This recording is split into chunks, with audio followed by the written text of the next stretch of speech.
قصة جديدة من قصص ستات متكررة جدا للأسف. مش دايما السيشن بتبتدي بيها، لكن لو دورنا في يعني بعد شوية، بعد كام دقيقة كده من السيشن بتبان وبتظهر، وبتبقى هي غالبا الجذر بتاع معظم مشاكل الشخص ده، ألا وهي علاقة البنت بمامتها. في جيل اللي هو أنا ويمكن أصغر شوية وأكبر شوية، علاقتهم بمامتهم كانت متوترة يعني ده أقل حاجة تتقال عليها. اللي هو بتحبها جدا، يعني الأم بتحب بنتها جدا جدا جدا، لكن مفيش تعبير عن الحب ده خالص، ولا بأحضان ولا ببوس ولا بكلام ولا بمدح ولا بأي حاجة، بس بتحبها حب يعني عميق جدا، لكن التعبير مفيش. التعبير الأساسي اللي ممكن الأم تستخدمه غالبا بيبقى بالأفعال مش بالكلام. في الجيل ده من الأمهات نسبة كبيرة منهم كانوا بيربوا بالبركة كده، كانوا بيربوا بكونسبت اللي هو يعني لو مش نافع هنغيره، ترايل اند ايرور، تجارب. بيربوا زي ما أهاليهم ربوهم بالظبط، كوبي بيست. بيربوا من غير وعي كفاية، من غير وعي عن التربية كفاية، من غير قراية كفاية. والحقيقة هم مظلومين في الجزء ده، لأن هم ما يعرفوش حاجة، وبيجوزوا بدري جدا، وبعد كده بيخلفوا بدري جدا، وبتبقى عندها طفلة أو طفل، بنتكلم هنا على طفلة مش عارفة تتعامل معاها ازاي، فبتعمل اللي مامتها عملته عادة، اللي هو ما فيهوش كمية المشاعر اللي بتطلع لبره زي دلوقتي. ده هيؤدي إلى إيه أو بيؤدي إلى إيه في البنت دي اللي ما أخدتش حنية في الكلام أو في الأحضان أو في الاحتواء؟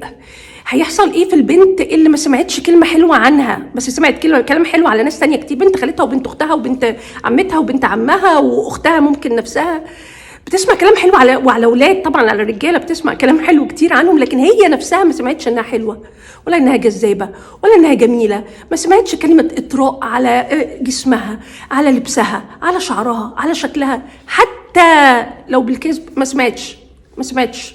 هي سمعت بس تكسير، سمعت ممكن يكون يعني تدمير للثقة بالنفس، سمعت عيوب كتير قوي، سمعت نقد كتير قوي. طب تفتكروا الشخصية دي لما تكبر شوية هتبقى عاملة ازاي؟ للأسف بتطلع شخصية مشوهة جدا، وبيبقى أي راجل أو أي شخص هيقول لها كلمتين حلوين فيهم مدح مع شوية احتواء جري عليه، لأن هو عايزة تمشي بقى من البيت ده. ما هو البيت ده ما فيهوش حنية، ما فيهوش احتواء، ما فيهوش إعجاب بيها، في حب ليها طبعا، بس هي عايزة تسمعه، عايزة تحسه، عايزة أمها تقول لها إنها بتحبها، عايزة أمها وأبوها طول الوقت يحسسوها إنها حلوة وجميلة ومرغوبة.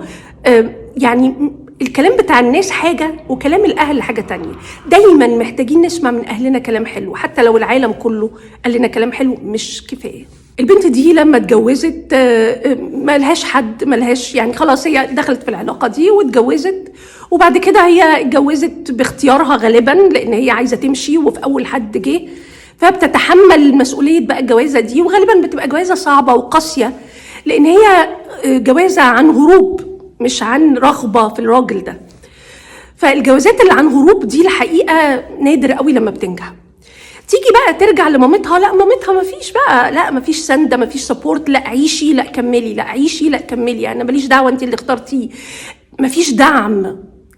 الامهات اللي من الشكل ده والابهات برضو يا اما يجي عليهم مرحلة ما في سن ما يعترفوا بغلطتهم ان هم قصروا مع البنت دي، وما كانوش فعلا الأب والأم بمنتهى حسن النية، هو ما فيش أي سوء نية خالص، لكن هم بمنتهى حسن النية ما كانوش الأب والأم اللي البنت دي محتاجاهم، ما درسوش البنت دي كويس، عملوا كل العيال زي بعض، عملوا ولادهم كلهم زي بعض، ما تعاملوش مع كل شخص حسب شخصيته وحسب احتياجاته ورغباته، لا بيعمل يعني بيربوا كوبي بيست كده. يا إما يجي لهم لحظة يفوقوا ويحسوا أنا كان لازم المفروض أعمل كده، كانت هي محتاجة مني كده، طب يعني أنا كان المفروض أحضنها، كان المفروض أبوسها. بيجي صحوة كده ساعات للأهالي، ودي بتبقى حاجة جميلة جدا جدا جدا، إنه نلحق ننقذ ما يمكن إنقاذه في العلاقة دي، ونرجع نبني العلاقة دي تاني من أول وجديد. وعلى فكرة بتنفع، والبنت بتسامح، بتبقى مستنية بس كلمة من أمها يعني إيه تبل ريقها وتكبر بخاطرها، وبترجع عادي ولا اي حاجه، ولا اكنها قالت حاجه. الناس بقى اللي بيبقى حظها مش حلو طبعا، يعني غلابه، اللي هم اهاليهم يعيشوا ويتوفوا للاسف من غير ما يقولوا لهم كلمه حلوه، من غير ما يعوضوهم، من غير ما يحضنوهم ويبوسوهم، لانه يمكن يكون الكبر عماهم عن احتياجات ولادهم. انا كأم ويعني ناس كتير اعرفهم، امهاتنا يعني امهات معظمنا عندنا سنة كبر كده، اللي هي ايه يعني. طبعا احنا بنحاربها، انا شخصيا بحاربها يوميا. انا اعرف احسن، انا اعرف مصلحتك، انا بفهم احسن منك، انا اشطر منك، انا اذكى منك، انت مش عارف مصلحتك، اسمعي كلامي وانت ساكته. كل ده موجود جوه كل اب وام، لكن بنحاربه. اهالينا كان عندهم الحكايه الكبر ده، اللي هو انت تعرفي احسن مني، انا بقول لك اسمعي الكلام وانت ساكته، انا بفهم احسن منك. عاده احنا ما بنفهمش احسن منهم ولا حاجه. عاده احنا كلنا بنفهم زي بعض، كلنا بنجرب، ويعني اهو اللي ينفع ينفع واللي ما ينفعش اهو يعني هنبطل نعمله. لكن الكبر بتاع الاهل مع اولادهم بيخلق حيطه بين الاهل واولادهم، وعمرهم هيبقوا اصحاب.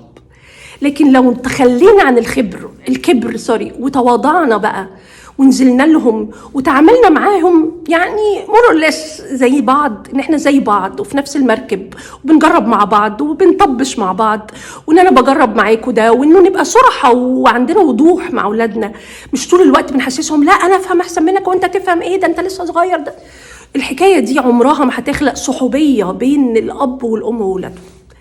فعلشان نخلق الصحوبية والاحتواء واللي احنا عايزينه في التربية، لازم نتخلى شوية كتير عن الكبر بتاع كوني أب أو أم. جربوها وهتدعوا لي.